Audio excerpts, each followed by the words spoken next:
বিএনপির ভারপ্রাপ্ত চেয়ারম্যান তারেক রহমান ঘোষিত রাষ্ট্র কাঠামো সংস্কারের ৩১ দফার রূপরেখা বাস্তবায়ন ও আসন্ন জাতীয় নির্বাচনে ধানের শীষের পক্ষে জনমত গঠনের লক্ষ্যে সিরাজগঞ্জে লিফলেট বিতরণ ও গণসংযোগ কর্মসূচি অনুষ্ঠিত হয়েছে। বৃহস্পতিবার ২৩ অক্টোবর সকালে সিরাজগঞ্জ আদালত চত্বরে জেলা বিএনপির সাংগঠনিক সম্পাদক মির্জা মোস্তফা জামানের নেতৃত্বে এ কর্মসূচি হয়। মির্জা মোস্তফা জামান বলেন, ধানের শীষে ভোট দেয়া মানে গণতন্ত্র ও ন্যায় প্রতিষ্ঠা করা এবং দেশের ভবিষ্যতের স্বার্থে সঠিক সিদ্ধান্ত নেওয়া।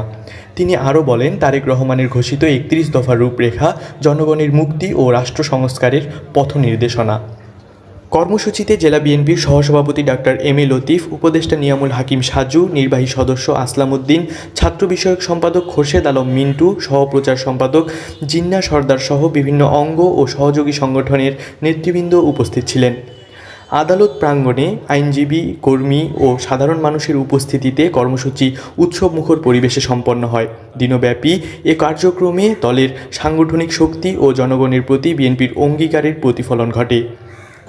আমরা সারা সিরাজগঞ্জে প্রত্যেকটা পাড়ায় মহল্লায়, ইউনিয়ন, ওয়ার্ড এবং থানা পর্যায়ে আমরা ধানের শীষের ভোট চাচ্ছি। আর বিএনপির ভারপ্রাপ্ত চেয়ারম্যান তারেক রহমানের যে ৩১ দফা কর্মসূচি, রাষ্ট্র মেরামতের যে দফা, আমাদের যে চাওয়া পাওয়া যে সংস্কারগুলো এই ৩১ দফার মধ্যে নিহিত রয়েছে, সেইটাই আমরা জনগণের দোরগোড়ায় নিয়ে যাচ্ছি এবং তাদেরকে বোঝানোর চেষ্টা করছি। আমরা ইতিমধ্যেই বোঝাতে সক্ষম হচ্ছি যে ধানের শীষে কেন ভোট দিতে হবে।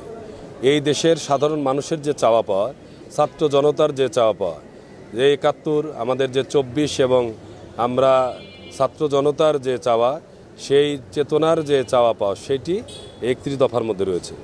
আর অন্তর্বর্তীকালীন যে সরকার এবং প্রত্যেকটা সাংবিধানিক প্রতিষ্ঠানের যে সংস্কার, এই যে আপনার বৈষম্যহীন একটি দেশ, আপনার সাম্প্রদায়িক সম্প্রীতির একটি দেশ, আমরা যদি বিনা বিচারে গুম খুন যেগুলো হয়েছে, বিনা বিচারে যাতে জেল খাটতে না হয়, আমাদের যাতে গুম খুন হতে না হয়, সেই কারণে তারেক রহমানের যে মেসেজ, সেই মেসেজটা আমরা দেওয়ার চেষ্টা করছি।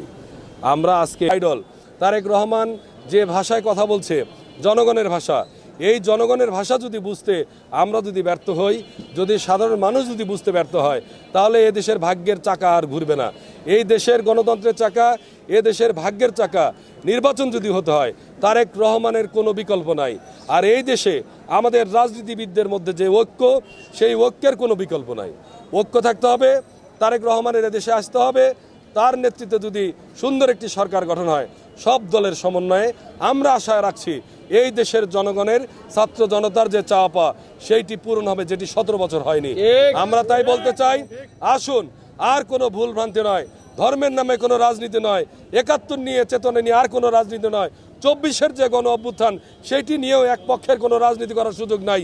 আমরা চাই এই দেশে ধর্ম যার যার, রাষ্ট্র সবার, ধর্মের নামে কোনো প্রতারণা চলবে না। এদেশে ৭১ নিয়ে কোনো প্রতারণা চলবে না, ২৪ নিয়ে কোনো প্রতারণা চলবে না, সবাই এর ভাগিদার। জলিলুর রহমান জনি এর তথ্য ও চিত্রে তাসবিহ আল ওয়াসি, চ্যানেল 21, সিরাজগঞ্জ।